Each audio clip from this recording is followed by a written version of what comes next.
اپنے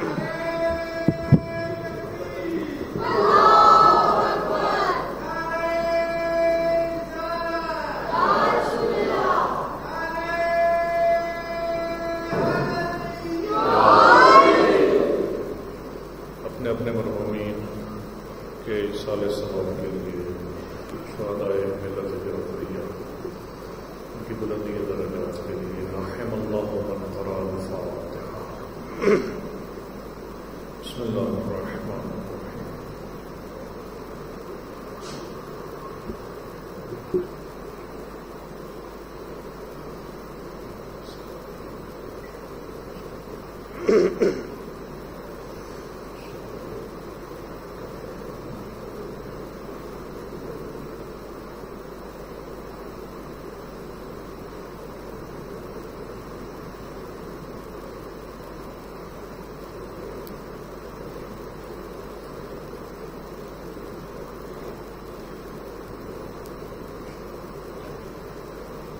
دعائے سلامتی امام زمان علیہ السلام۔ بسم اللہ الرحمن الرحیم۔ اللہم کل ولیک الحجۃ ابن الحسن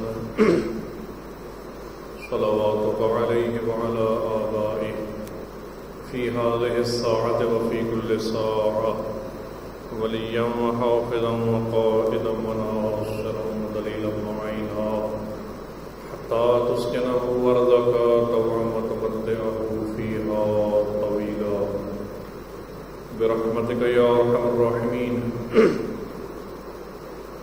اللہم ارزقنا حج بیتک الحرام فی عامی ھذا وفی کل عام۔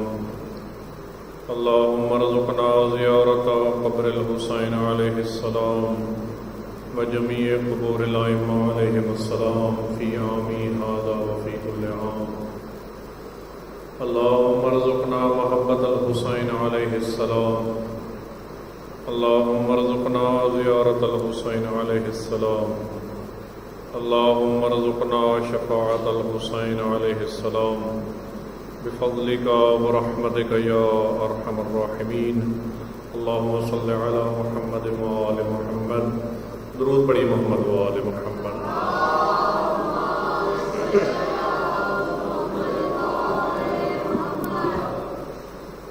ماشاء اللہ لا حول ولا قوة الا باللہ العلی العظیم۔ اعوذ باللہ السمیع العلیم من الشیطان اللعین الرجیم۔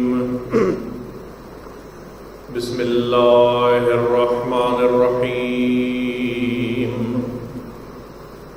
الحمد للہ رب العالمین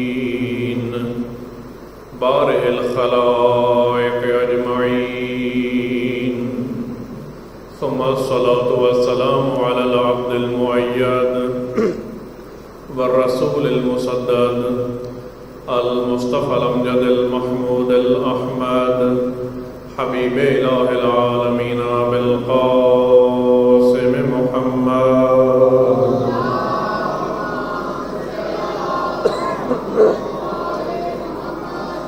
وعلى أهل بيته الطيبين الطاهرين المعصومين المظلومين الغر الميامين المنتجبين الذين أذهب الله عنهم الرجس وطهرهم تطهيرا۔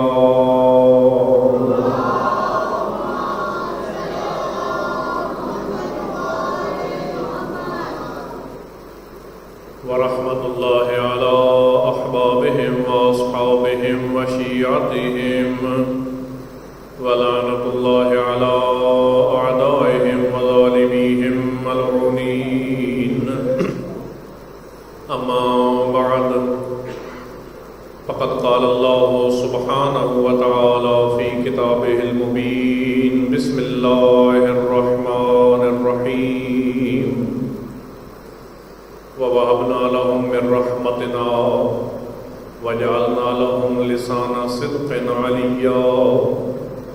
وقال رسول الله صلى الله عليه وآله وسلم: إن الحسين مصباح الهدى وسفينة النجاة صلوات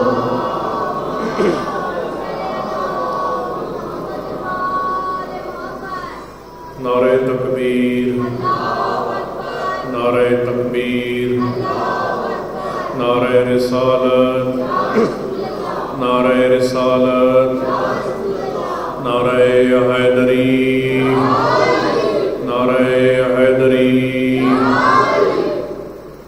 حسینیت حسینیت یزیدیت یزیدیت بر محمد و آل محمد بلندتر صلوات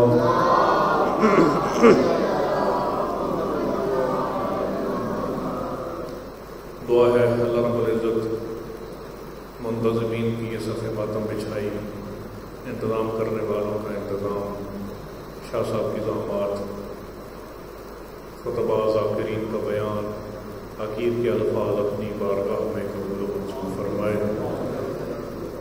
اللہ تعالیٰ سے دعا ہے کہ بحق محمد و آل محمد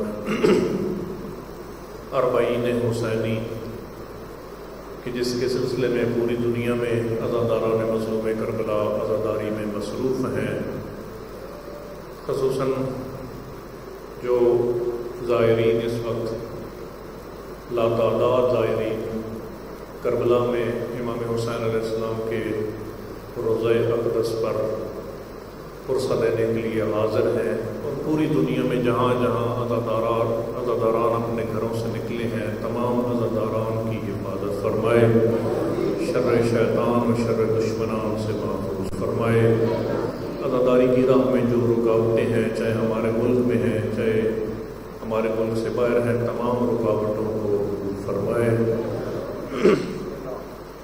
جو مومنین بیمار ہیں، بستر بیماری پر ہیں، بہن کے بیمار کربلا کو شفائے کاملہ و عاجلہ عطا فرمائے۔ جو جولیاں غیر آباد ہیں، جناب رباب کی جولی کا صدقہ ان کو آباد فرمائے، سوائے غم حسین کے ہر غم سے محفوظ فرمائے۔ ہمارے مرحومین جملہ مرحومین کو جوار سید الشہداء میں مقام عطا فرمائے۔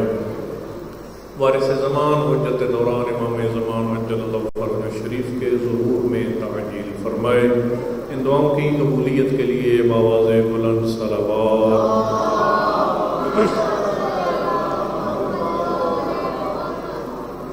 میرا تھوڑا گلا بھی ٹھیک نہیں ہے، آواز میری ٹھیک آ رہی ہے؟ الحمدللہ خوش قسمت ہیں ہم کہ عزاداران مظلوم کربلا میں ہمارا شمار ہے۔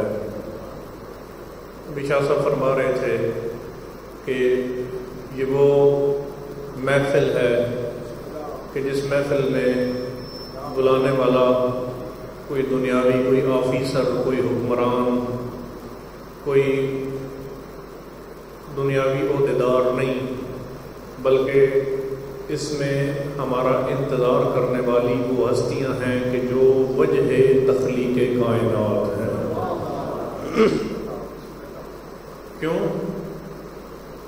کیوں میں نے عرض کیا کہ وجہ تخلیق کائنات ہیں؟ وہ حدیث مبارک کہ جس کو ہم بلا ناغہ ہفتے میں ایک مرتبہ ضرور تلاوت کرتے ہیں، کہ جس کا نام حدیث کسا ہے۔ اس حدیث کسا کا جملہ کہ جب یہ رسول اکرم نے ذوق محسوس کیا اپنے بدن میں، جناب زہرا کے گھر تشریف لے کر گئے اور کسائے یمانی کے نیچے آرام فرمانے لگے، پھر ایک ایک کر کے اصحاب کسا جب اس میں داخل ہونے لگے، 5 اصحاب جب مکمل ہو گئے تو اس وقت جبریل امین نازل ہوئے اور اللہ کا پیغام یہ اس طرح ان الفاظ میں دیا کہ اللہ تعالیٰ آپ پر درود و سلام پڑھ رہا ہے، آپ کو تحیت و اکرام فرما رہا ہے، اور اس کے بعد فرما رہا ہے کہ میں نے یہ اگر آسمان کا نیلا شامیانہ بنایا ہے، اگر زمین کا یہ فرش اگایا، زمین کا یہ فرش بچھایا ہے، اگر زمین سے یہ انگوری اگائی ہے، اگر یہ دریاؤں میں کشتیاں چلائی ہیں، اگر سورج و چاند کا یہ نظام بنایا ہے تو ان 5 کی محبت میں بنایا ہے جو تحت کسائے یمانی موجود ہیں۔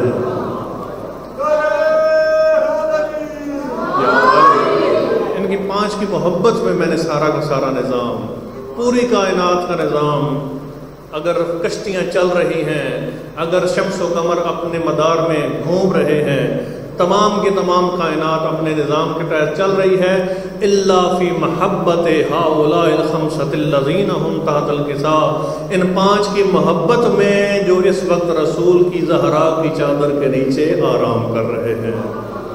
وہ ہستیاں منتظر ہیں، باغ جنت میں کھڑی دیکھ رہی ہیں زہرا کون آتا ہے میرے لال کا پرسہ دینے۔ تو ہم کچھ خوش قسمت ہیں کہ ہم تو ان کی آواز پر لبیک کہہ کر آ رہے ہیں کہ جو ہستیاں وجہ تخلیق کائنات ہیں۔ قرآن مجید فرقان حمید کی سورہ مبارکہ مریم، اس کی آیت نمبر 50 تلاوت کی ہے کہ جس میں جناب ابراہیم علیہ السلام کی ایک دعا، ابراہیم علیہ السلام نے چند دعائیں مانگی ہیں، خانہ کعبہ کو تعمیر کیا، اللہ کے گھر کو اللہ کے حکم سے تعمیر کرنے کے بعد اللہ کا حکم تھا کہ اپنی زوجہ اور اپنے بچے اسماعیل کو وہاں پر چھوڑ کر آ جا، نہ وہاں پر پانی ہے نہ کوئی کھانے کا انتظام ہے، فقط حکم خدا کی بجا آوری کر دے۔ جناب ابراہیم علیہ السلام نے اپنی بیوی بچے کو وہاں پر چھوڑ دیا اور کیا فرمایا کہ اے اللہ میں اپنے بیوی بچوں کو یہاں پر چھوڑ کے جا رہا ہوں، کہاں پر؟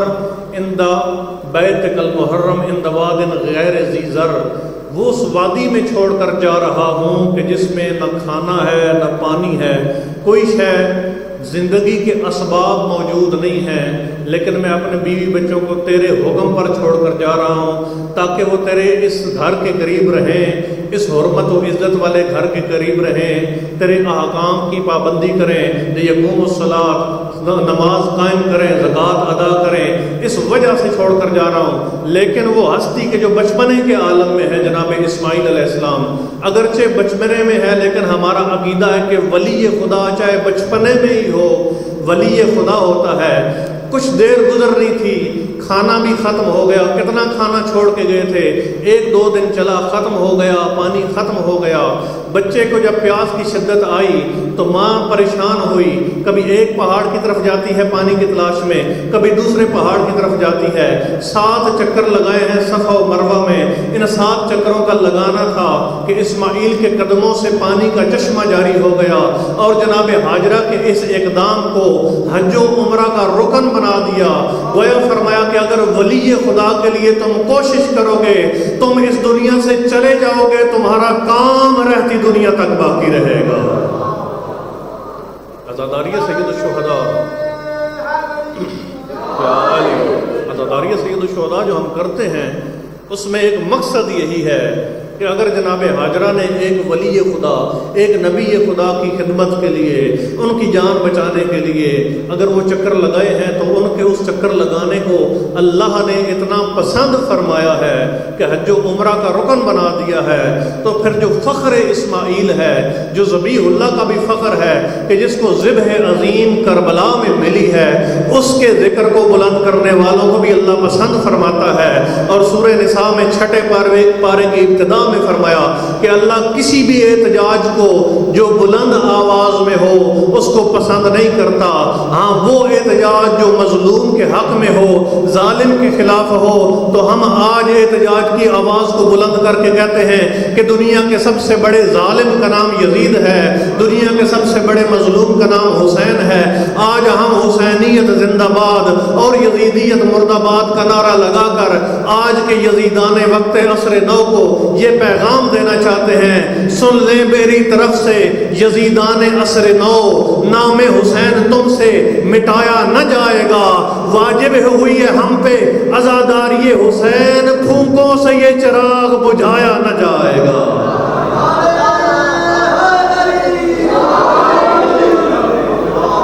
کہ تمہارے کہنے سے، تمہاری پھونکوں سے یہ چراغ نہیں بجھتا، جس چراغ کو روشن کرنے والا خود اللہ ہو، جس چراغ کو جلایا اللہ نے ہے۔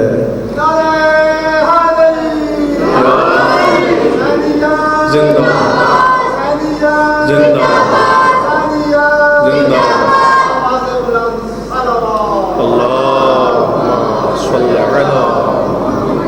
لوگ خام خیالی میں ہیں، لوگ سمجھ رہے ہیں کل چکوال کی سرزمین پر حسینیت نے یزیدیت کو پاش پاش کر دیا ہے۔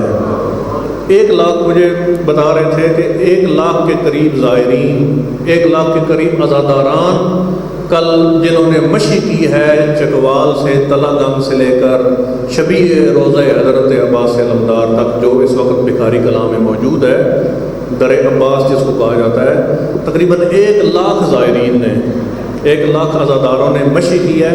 اور یہ ان حالات میں ہوا ہے کہ پرسوں رات کو خبر ملی 11 ساڑھے 11 بجے کہ پولیس پہنچ چکی ہے اس حرم کو، اس شبیہ جناب حضرت عباس کو سیل کرنے کے لیے پولیس پہنچ چکی ہے، اور کہتے ہیں کہ یہ غیر قانونی ہے۔ اس وقت ایک کال پر 5 سے 6 ہزار عزادار اکٹھے ہوئے ہیں، اور انہوں نے کہا کہ اگر تم حرم کے شبیہ روضہ عباس کے دروازے تک اگر پہنچو گے تو ہماری لاشوں سے گزر کر پہنچو گے، ہم تمہیں اس دروازے کو سیل نہیں کرنے دیں گے۔ تو یہ ہمارا پیغام ہے امت وقت کے لیے۔ ہم نے 100 لاشیں اٹھائی ہیں، اپنے پیاروں کے جنازے اٹھائے ہیں۔ 80,000 شیعہ سنی محبان اہل بیت کو اس پاکستان میں بے گناہ قتل کیا گیا ہے، لیکن آج تک ہم نے پاکستان زندہ باد کا ہی نعرہ لگایا ہے، آج تک پاکستان کے خلاف ہم نے کچھ نہیں کیا، حتیٰ کہ ہم نے دھرنے دیے ہیں، ہفتہ ہفتہ دھرنے دیے ہیں۔ عزاداری حسین ہم ہر سال کرتے ہیں، لاکھوں جلوس پاکستان میں نکلتے ہیں، پاکستان کا ایک پتا نہیں گرتا۔ ہم وہ نہیں ہیں، ہمیں حسین نے انسانیت کا درس دیا ہے، ہم کسی کے کیلوں کی ریڑیاں لوٹنے والے نہیں ہیں۔ ہم یہ اعلان کرتے ہیں کہ ہم مظلوم کے ساتھی ہیں، مظلوم ہونا ہمیں ظالم ہونے سے زیادہ پسند ہے۔ ہم کل بھی حسینی تھے، ہم اعلان کرتے ہیں آج بھی حسینی ہیں۔ تم اگر ہم پر پابندیاں لگانا چاہتے ہو لگاؤ، تمہارا کام ہے پابندیاں لگانا، ہمارا کام ہے علم عباس پکڑ کر آگے بڑھتے چلے جانا ہے۔ لوگ احمقوں کی جنت میں رہتے ہیں جو کہتے ہیں کہ عزاداری کو محدود کر دیں گے۔ اللہ اکبر۔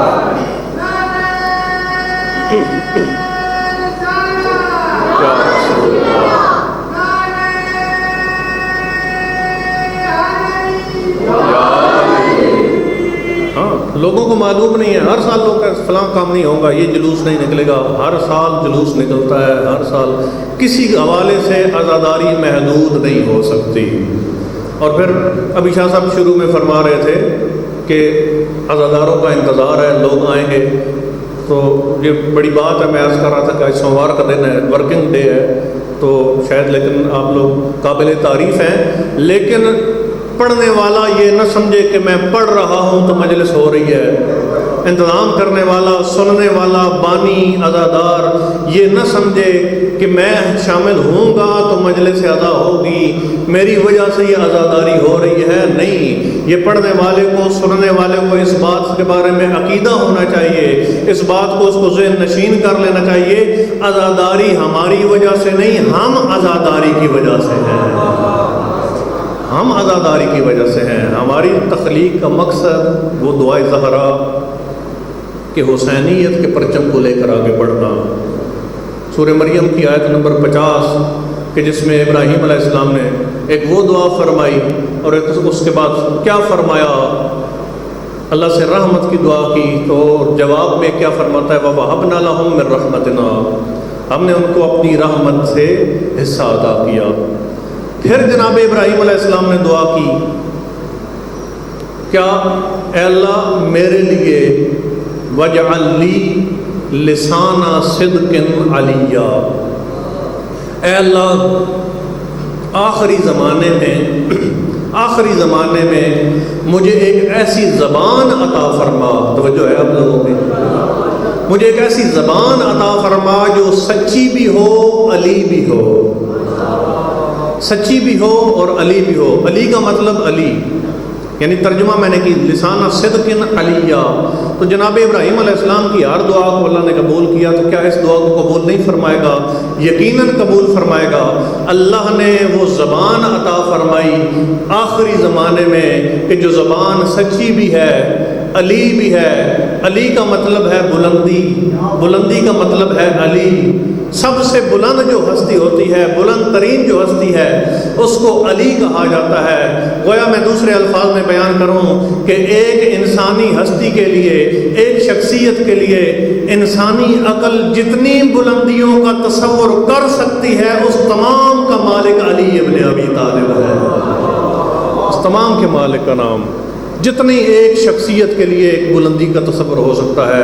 اے اللہ مجھے ایسی زبان عطا فرما کہ جو زبان سچی بھی ہو، علی بھی ہو، اور اللہ نے ایسی زبان عطا فرمائی کہ اپنوں کو نہیں بلکہ دوسروں کو یہ کہنا پڑ گیا کلام امیر المومنین، کہ جو نہج البلاغہ کی صورت میں ہمارے پاس موجود ہے، باقی کلام امام کے موجود ہیں۔ غیر شیعہ عالم کو یہ کہنا پڑ گیا کہ علی کا کلام دیکھ کر یہ معلوم ہوتا ہے، اگرچہ قرآن کے لیول کا تو نہیں، لیکن یہ ہم کہہ سکتے ہیں، یہ شیعہ کی بات نہیں ہے، غیر شیعہ کی بات ہے کہ قرآن کے لیول کا تو نہیں، یعنی اللہ کا کلام تو نہیں ہے، لیکن یہ میں چیلنج سے کہتا ہوں، اہل سنت عالم ابن ابی الحدید کہتا ہے، میں چیلنج سے کہتا ہوں کہ آدم سے لے کر قیامت تک کوئی دوسرا ایسا کلام پیش ہی نہیں کر سکتا۔ تحت کلام الخالق و فوق کلام المخلوق، خالق کے کلام سے نیچے ہے، مخلوق کے کلام سے اوپر ہے۔ اور پھر فرمایا کلام الامام امام الکلام، امام کا جو کلام ہوتا ہے وہ تو کلاموں کا امام ہوا کرتا ہے، سارے کلاموں کا امام کی بات ہوئی کرتی ہے۔ اور اسی عالم دین نے کہا ہے، اہل سنت کہتا ہے کہ اگر لولا خطب علی ابن ابی طالب عند نہج البلاغہ، اگر نہج البلاغہ میں علی کے خطبے نہ ہوتے، لوگوں کو معلوم ہی نہ ہوتا ذات توحید کیا ہے، اس کے ساتھ رشتہ کیسے رکھنا ہے۔ اگر لوگوں کو عقیدہ توحید ملا ہے، ذات توحید کی معرفت ملی ہے، علی کے خطبوں سے ملی ہے۔ اور ہم یہ کہتے ہیں کہ جس نے بھی علم لیا ہے، رسول نے کیا فرمایا تھا؟ دو چیزیں چھوڑ جا رہا ہوں، کتاب اللہ ہے وعطرتی اہل بیتی۔ یہ دو چیزیں، کتاب خدا ہے اور میری اہل بیت ہے۔ ایک وعدہ تم کرو، ایک وعدہ میں کرتا ہوں، ما ان تمسکتم بہما لن تضلوا بعدی ابدا۔ تمہارا جو وعدہ ہے وہ یہ، تمہارے کرنے کا کام یہ ہے کہ ان کا دامن پکڑے رکھو، ان کا دامن چھوڑنا نہیں ہے، لن تضلوا بعدی ابدا۔ اور میرا جو وعدہ ہے، تم اگر اس وعدے کو پورا کرو گے تو میرا یہ وعدہ ہے کہ پھر یہ تمہیں دونوں گمراہ نہیں ہونے دیں گے، تمہیں میرے پاس حوض کوثر تک پہنچائیں گے۔ یہ دونوں آپس میں جدا نہیں ہیں، انہما لن یفترقا۔ قرآن اہل بیت سے جدا نہیں، اہل بیت قرآن سے جدا نہیں۔ قرآن اہل بیت کے ساتھ ہے اور اہل بیت قرآن کے ساتھ ہے۔ پھر فرمایا القرآن مع علی وعلی مع القرآن، قرآن علی کے ساتھ ہے اور علی قرآن کے ساتھ ہے۔ بسم اللہ، صلوات پڑھ لیجیے محمد و آل محمد۔ بسم اللہ۔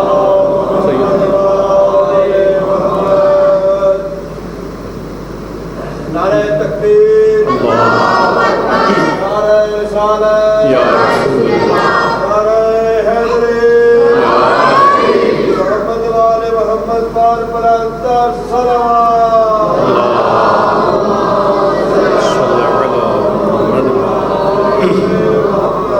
محترم تشریف لے آئے، میں مختصر کروں۔ قرآن علی کے ساتھ ہے اور علی قرآن کے ساتھ ہے۔ میں نے عرض کیا کہ کسی کو اگر کچھ ملا ہے حصہ تو وہ اسی دروازے سے ملا ہے۔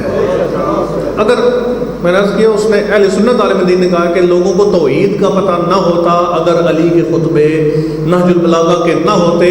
میں عرض کرتا ہوں کہ جو توحید کے علم بردار ہیں اس وقت، انہوں نے کیونکہ علی کے دروازے سے توحید حاصل نہیں کی، ان کے حصے میں توحید نہیں گمراہی آئی ہے۔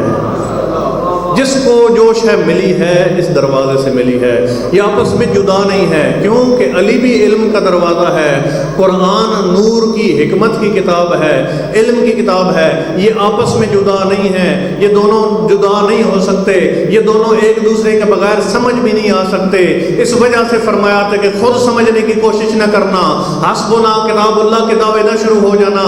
علی قرآن سے جدا نہیں ہے، قرآن علی سے جدا نہیں ہے۔ دیکھنا اگر علی سمجھ میں نہ آیا تو قرآن پڑھ کے دیکھنا، اگر قرآن سمجھ میں نہ آیا تو علی سے جا کر پوچھنا۔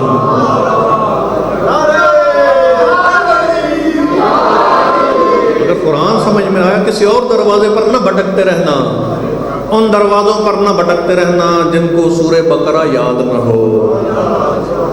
ہاں، حافظ قرآن ہونا عظمت کی بات ہے، قاری قرآن ہونا عظمت کی بات ہے۔ قاری قرآن، حافظ قرآن کے بارے میں یہ حدیث موجود ہے کہ قیامت کے دن کہا جائے گا کہ اے قاری قرآن، تو قرآن پڑھتا چلا جا، ہم تیرے درجات بلند کرتے چلے جائیں گے۔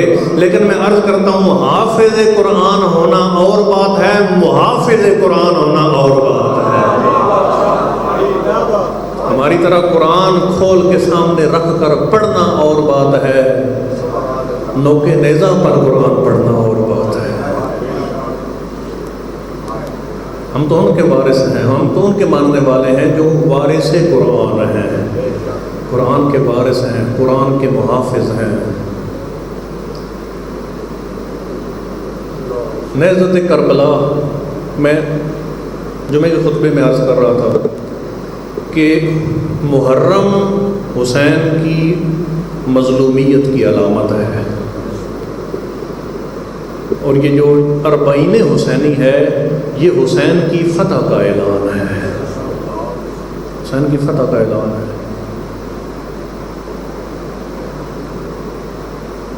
یقیناً دنیا بھول چکی ہوتی حسین کے نام کو،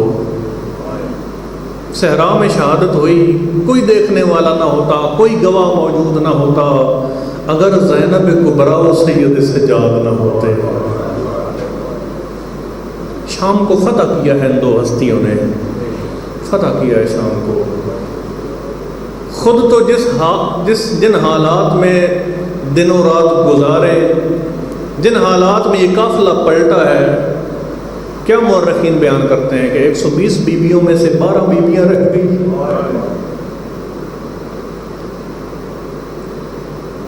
جناب سید سجاد کی وہ حالت کہ سگا چچا اپنے بھتیجے کو پہچان نہیں سکا، لیکن حسینیت کو زندہ باد کر کے آئے ہیں، دین خدا کی حفاظت کر کے آئے ہیں۔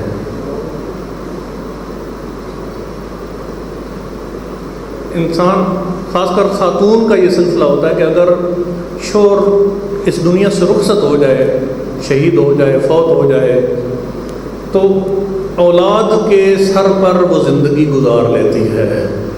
اس کے ذہن میں ایک زندگی گزارنے کا مقصد ہوتا ہے کہ میں نے اولاد کی تربیت کرنی ہے، اولاد کو پروان چڑھانا ہے، اسی بہانے وہ زندہ رہ لیتی ہے۔ بیویوں کا کربلا سے جانا، خصوصاً اگر کسی گھر میں کوئی وفات ہو جائے نا، بہنیں اپنے بھائی کے جنازے سے اس وقت تک اٹھتی نہیں ہیں جب تک جنازہ اٹھا کر جنازے کے لیے نہ لے جایا جائے، اس وقت تک بھائی کا جنازہ نہیں چھوڑتی۔ میں کہتا ہوں قسمت ہے علی و بطول کی بیٹیوں کی، آئی ہیں جناب زینب کبریٰ، بھائی کے لاشے پر آئی ہیں، جب تک بیٹھنے دیا گیا ہے زینب بیٹھی ہے، جب تک اجر رسالت دے کر وہاں سے اٹھایا نہیں گیا، علی کی بیٹی بیٹھی رہی ہے۔ اور میں نے عرض کیا کہ خاتون شوہر کے بعد اپنی اولاد کے سہارے زندہ رہتی ہے، کیوں نہ اس خاتون کا ذکر کیا جائے کہ جس کا سردار تو خاک کربلا پر گھوڑوں کے سومے میں پامال ہو گئے، وہ امراء القیس کی بیٹی جناب ام رباب۔ دو پھول ہیں، ایک علی اصغر ہے، ایک سکینہ ہے۔ میں نے عرض کیا کہ خاتون پھر اپنے بچوں کے سہارے زندہ رہتی ہے، لیکن عزاداروں جب جدا ہوئے نا، جب وہاں سے وداع کیا ہے اپنے سردار کی لاش کو، تو وعدہ کیا ہے جناب ام رباب نے کہ اے میرے سردار تجھے 3 دن کا پیاسا شہید کیا گیا، جب تک زندہ رہوں گی ٹھنڈا پانی نہ پیوں گی۔ اے میرے سردار میں نے دیکھا کہ تیرا لاشا علی اصغر کا لاشا دھوپ پر موجود ہے، جب تک زندہ رہوں گی سائے میں نہ بیٹھوں گی۔ عزادارو شام کی قید نے بھاگ کے جب یہ واپس اپنے وطن کو پہنچ گئے، سید سجاد بڑا کہا کرتے تھے کہ اے اماں جان اب تو سائے میں آ جائیے، اب تو علی اصغر کا قاتل حرمت ملعون مارا گیا ہے۔ فرمایا کرتی تھی میں نے اپنے سردار سے وعدہ کیا تھا نہ ساری زندگی ٹھنڈا پانی پیوں گی نہ سائے میں بیٹھوں گی۔ سید سجاد نے ایک دن فرمایا اے میری ماں میں امام ہونے کی حیثیت سے حکم دیتا ہوں کہ آپ اٹھیے سائے میں آئیے۔ جناب ام رباب کا اٹھنا تھا، فرمایا اے اللہ میرے وعدے کی لاج رکھ لے، میں نے اپنے سردار سے وعدہ کیا تھا۔ ابھی سائے میں نہ پہنچی تھی جناب ام رباب گری، جناب سید سجاد نے دیکھا انا للہ و انا الیہ راجعون۔ اللہ لعنت اللہ علی القوم الظالمین۔